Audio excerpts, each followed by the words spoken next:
Hello everybody. I just wanted to start first today with a quick update on your AP tests and what that's going to look like. The College Board finally on Friday of last week released some information to us about some changes that are going to take place. So again, at this moment we do not know specifics. I do not know exactly what the tests are going to look like, but I'll kind of go over what they're doing and some things that are available to you. So I've got a link, and I will share this out in the document for today. So if you go out to my website and you look at the March 23rd assignment, there'll be a link to this document, so you can take a look at this and click on some of the links out here.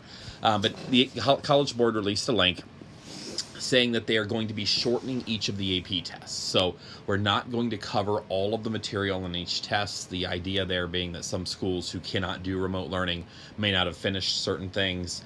So they want to cover just materials that were tested. With that in mind, they're going to be shortening the test, and the test itself will only be 45 minutes now, and this is for all subjects. So if you're watching this for government, geography, or economics, the test will be the same. It will be 45 minutes, and it will be all extended response. Now, for government, I know we've talked about the fact that there's 4 types of extended response questions. They have not released yet which questions they're going to use or what format. They did say for all of these that these will be things that you cannot look up on Google. So they know that they're going to be students who attempt to look things up here. They're trying to formulate the test in a way that that's not going to be possible. So there's going to be information about things you will need to download. I know there's a lockdown browser that you'll have to have on your computer. I believe that they're going to put that on, which we'll talk about that a little bit more after they release that. But for government, we don't know yet which type of question it's going to be. For geography, obviously the questions are all the same. So there's no real format to the question. They're all just generic extended response questions. So we don't really know what that's going to look like yet.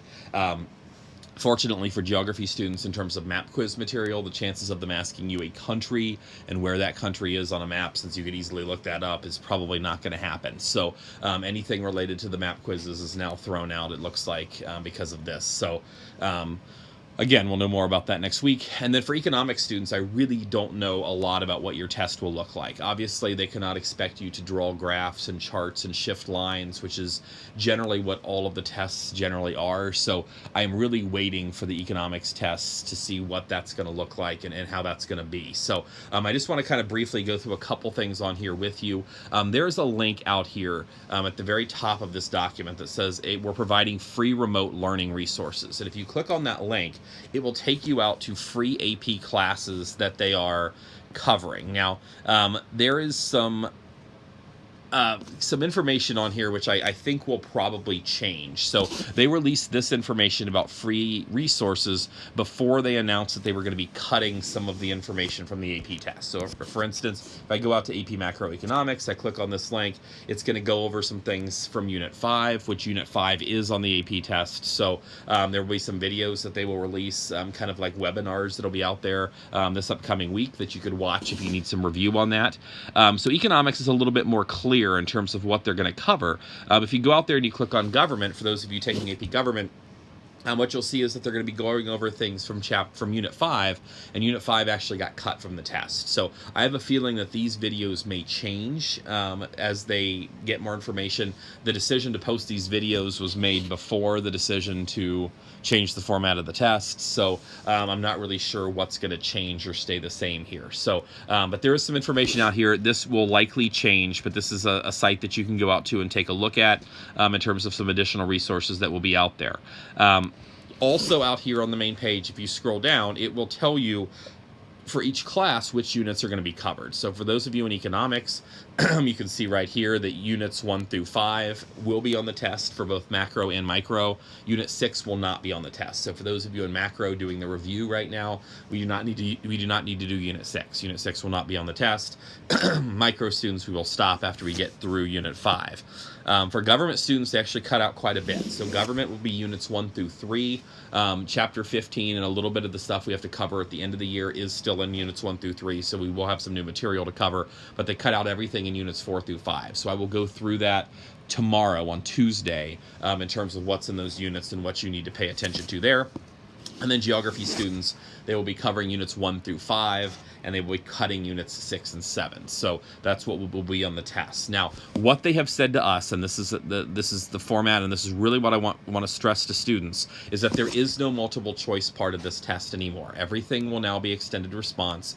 I know for some of you that's a really good thing, as some of you are exceptional writers. For some of you that may not be the best thing in the world, because some of you are not exceptional writers. So I will be giving you assignments over the next month or so to force you to write and to explain things.